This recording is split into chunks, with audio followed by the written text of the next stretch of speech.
right, what a crowd. Anybody here for Ron Paul?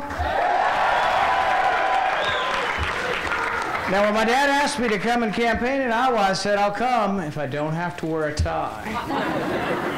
Looks like we've got some young people here. There's energy. There's energy, and it's overflowing, and it's big, and it's coming tomorrow. We're going to win in Iowa tomorrow. Now, I get to go around a lot and give a lot of speeches, and I was at a buffet recently, and I was up there near the front, and there was a guy in front of me who had 2 plates of food. He was piling up a 3rd plate of food. The guy next to him and said, "You're not going to live very long eating like that." He said, "Well, my granddad lived to be 105. He said, "Well, I bet your granddad didn't live to be 105 eating like that." He said, "Nope, my granddad lived to be 105 by minding his own business." Anybody here want their government to mind their own business?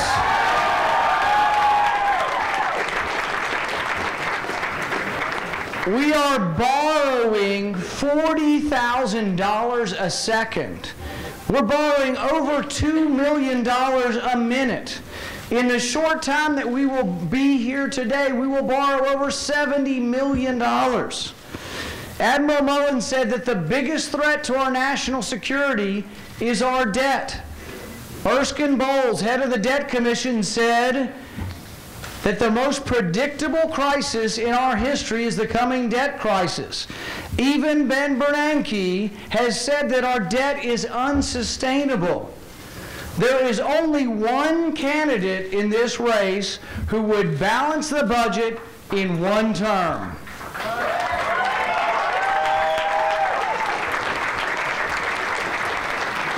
There is only one candidate who would cut $1 trillion in spending. There's only one candidate who understands that conservatives and liberals will have to get together to cut spending. That conservatives will have to understand that not every dollar spent on the military is sacred or wisely spent. Liberals will have to understand the same. Not every dollar spent on domestic spending or welfare is wisely spent or sacred. Spending will have to be across the board.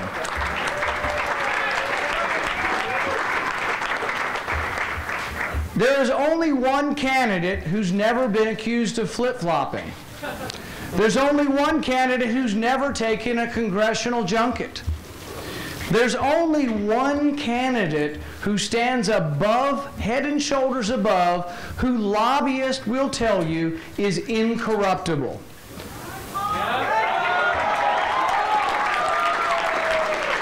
There is only one candidate who the soldiers trust. One candidate who has received more contributions from active duty soldiers than all of the other candidates combined. That candidate is my father. Please welcome Ron Paul.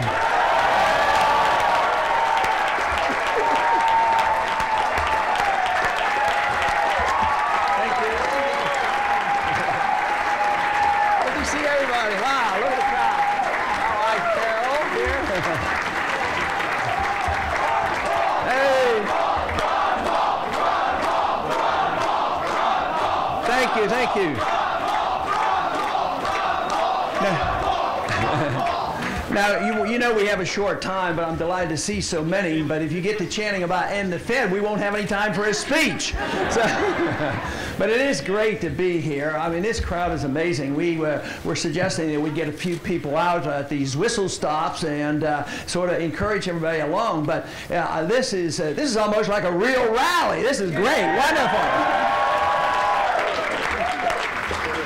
And the enthusiasm has been building. Of course, I've been in the business of promoting a cause of liberty for a lot of years, and it has changed over the years. For a long time, it was very subtle and quiet. I did it by voting all the time in Washington the way I thought I should vote. Frequently, it required me to vote no, oftentimes. But today, the enthusiasm has tremendously increased. And it's a big difference even from 4 years ago. 4 years ago, there was enthusiasm, excitement. The college campuses were coming alive. The Federal Reserve became an issue. And a lot of people back then were talking about it was time to change our foreign policy. Today, 70% of the American people are saying it's time to get out of Afghanistan and come on home.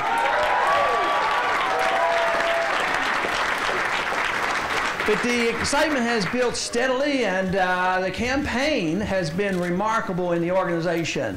The funds have come in. They've come in, as was mentioned in the introduction earlier, even 4 years ago, raising $6 million in one day was historic. But the funds still come in, which is a vote of confidence. The idea that, as well, that military personnel send a lot of money this campaign, more than any of the other campaigns.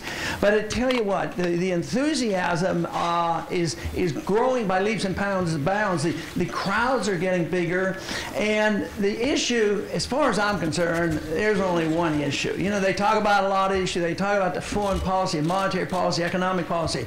There's one issue that has made America great, and the issue that you can answer all your questions on is individual liberty. That is the issue.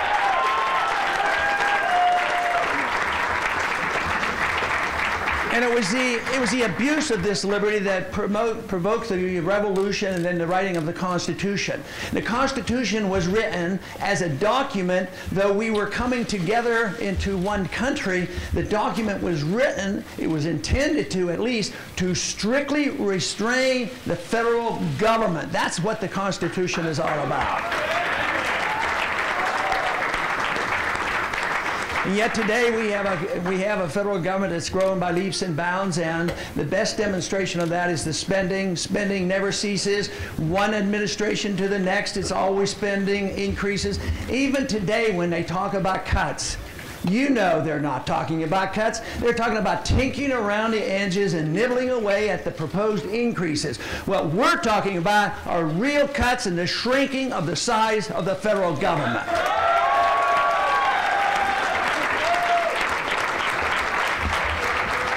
You cannot do that unless you raise the one significant question, and that is, what should the role of government should be?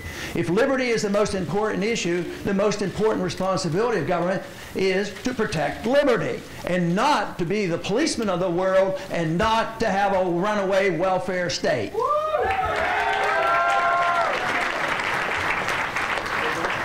But somewhere along the way, we lost our way. We went in the wrong direction. We have allowed our government to grow. We've accepted the idea that the federal government's responsibility was to intervene in the economy, not to protect the free market economy, not to protect private property and contracts and sound money. It was to intervene and play mischief.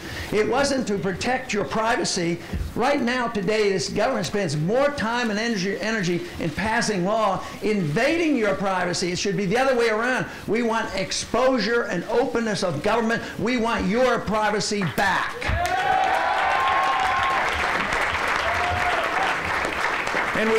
And we don't want the government to be messing around with the internet, invading our privacy. We don't need a Patriot Act that tells you that the government can come in and invade your house and your homes and your papers and everything that you do without a proper search warrant.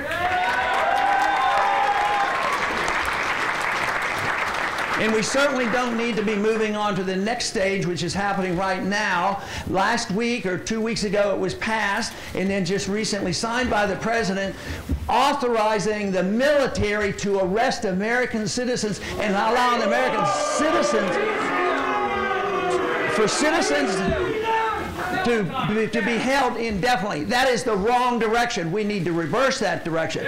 But we have to answer the correct question properly. What is the proper role? Stay out of running the economy, stay out of our personal lives, and stay out of the internal affairs of other nations. We don't need to be doing that. One of the great facilitators on the way the spending got out of control and the government expanded was the way our monetary system works. If a country wants to do something and they have to tax, there's a limitation that people wake up, oh, they're taxing us and we're not getting anything from it, and they rebel. So they devised this other system of borrowing and delaying the payment.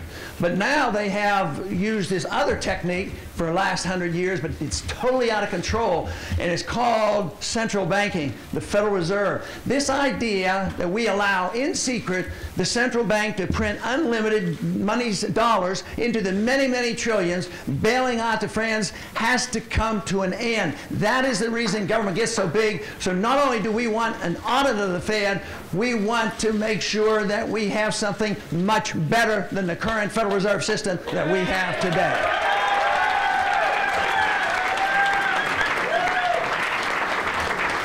We had a grand experiment in our history. We were the greatest nation, the freest nation, with the largest middle class ever. Today, that is not true. Our middle class is getting smaller by the day.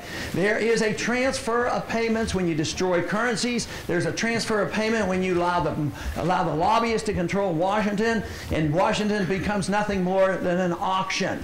And this is the reason that we have to reassert ourselves. We have a tradition on what freedom was all about, what sound money was all about, private property, and therefore, we don't have quite the task as other nations have when they want to go to a freer society. But most of history has been obligated to live under dictatorship. Today we're moving in the wrong direction, but the American people are stirring. This is what this campaign has been all about. This is what the vote is about tomorrow. Are we sick and tired of the expansion of government, the endless spending and the deficits, doing the things they weren't supposed to do, and forgetting about doing the things they should be doing?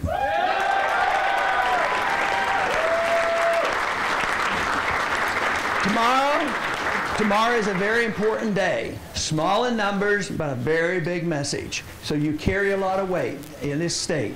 So send a message on which way we're going for the status quo. Believe me, you don't have to worry about the choice if you choose another candidate, because the others represent the status quo, variations of the status quo. But they're not talking about a foreign policy to defend America. They're talking about mischief around the world and policing the world. Are they talking about changing the monetary policy and look at the basics, problems with the monetary system and how it creates our financial bubbles? Do they really care about personal liberties? When you look at the votes and what the president has been doing, they don't care about your personal liberty, or it wouldn't be continuously undermined. So therefore, a lot is at stake.